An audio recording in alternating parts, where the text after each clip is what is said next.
ओडिशा रे प्रथम करी निमापड़ा तहसिल रे उत्कर्ष ई सेवार शुभारंभ कले उपमुख्यमंत्री श्रीमती प्रभाती परिडा।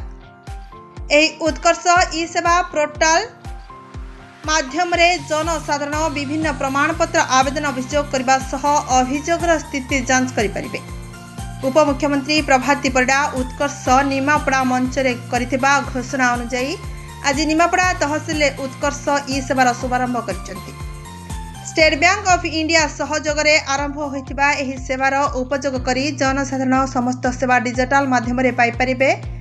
समग्र ओडिशा रे प्रथमे तहसिल भावे निमापड़ा तहसिल रे एही सेवा आरंभ करा जायछि।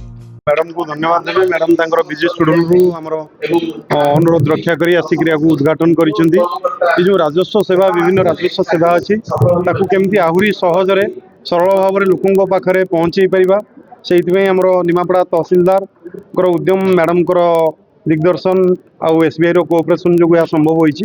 एही कियोस्क माध्यम रे लोक तांकर विभिन्न प्रकार हमरो राजस्व जो मिसलानियस सर्टिफिकेट हो इसी हो किंबा ग्रीवांस हो सबू एठी लॉन्च करि परिबे एवं तार स्टेटस भी जानि परिबे। आउ आमे को आउरी अधिकरु अधिका सेवा संगे धीरे धीरे इंटीग्रेट करबा पई प्लान रखिछु।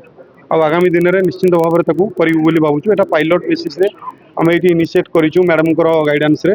तेणु यहाँ ये सेवा निश्चिंत भाव में आम आशा रखीचु लोक को बहुत सुविधा हम सहजरे से अपेक्षा करेनि क्या निजर माने जमी जमा संबंधी कि कौन ग्रीवांस संबंधी तथ्य पाई परिबे कियोस्क माध्यम रे।